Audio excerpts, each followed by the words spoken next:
बिस्मिल्लाहिर्रहमानिर्रहीम। अस्सलामु अलैकुम ख़वातीनो हज़रात। तो आइए आज हम लोग जानते हैं अल्लाह की किताब के बारे में। अल्लाह ने रसूलों और पैगंबरों को लोगों की हिदायत के लिए भेजा। ये रसूल बहुत बड़े हिदायत यानी रहनुमाई करने वाले थे। अल्लाह ने उन्हें रसूल की हैसियत से मुंतखब किया। ये मुख्तलिफ़ ज़मानों में भेजे गए। मोहम्मद सल्लल्लाहु अलैहि वसल्लम अल्लाह ताला के आखिरी पैगंबर थे। अल्लाह ने पैगंबरों को अपनी किताबें दी।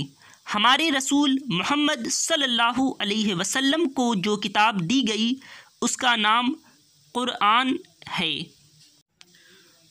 कुरान हमें बताता है कि हज़रत इब्राहीम अलैहिस्सलाम को भी किताब दी गई थी। हज़रत मूसा अलैहिस्सलाम को भी किताब दी गई थी। हज़रत दाऊद अलैहिस्सलाम को भी किताब दी गई थी और हज़रत ईसा अलैहिस्सलाम को भी किताब दी गई थी। हज़रत इब्राहीम अलैहिस्सलाम को अल्लाह ने जो किताब दी उसका नाम सुहुफ़ है। हज़रत दाऊद अलैहिस्सलाम को अल्लाह ने जो किताब दी उसका नाम ज़बूर है। हज़रत मूसा अलैहिस्सलाम को अल्लाह ने जो किताब दी उसका नाम तौरेत है। हज़रत ईसा अलैहिस्सलाम को अल्लाह ने जो किताब दी उसका नाम इंजील है। हज़रत मोहम्मद सल्लल्लाहु अलैहि वसल्लम को अल्लाह ने जो किताब दी उसका नाम कुरान है। एक सच्चा मुसलमान इन तमाम किताबों पर ईमान रखता है, लेकिन कुरान के नाजिल होने से पहले इन किताबों को लोगों ने भुला दिया। कुछ में लोगों ने रद्दो बदल कर दी और कुछ में अपने ख्यालात शामिल कर दिए।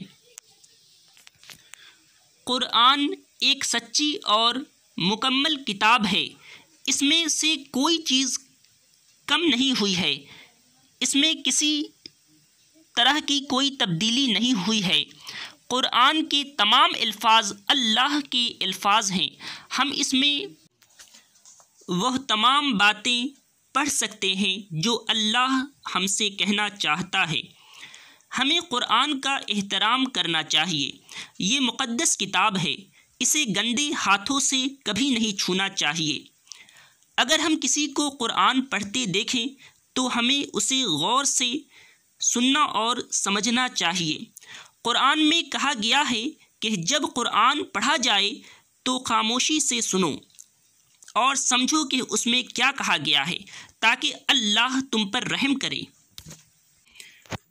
चलते चलते मैं आप लोगों से ये भी गुजारिश करूँगा कि जिन लोगों ने भी हमारे चैनल को सब्सक्राइब नहीं किया है वो सब्सक्राइब कर दे और हमारे वीडियो को दूसरों तक भी शेयर करें, ताकि अच्छी बात, मालूमाती बात दूसरों तक भी पहुँचे।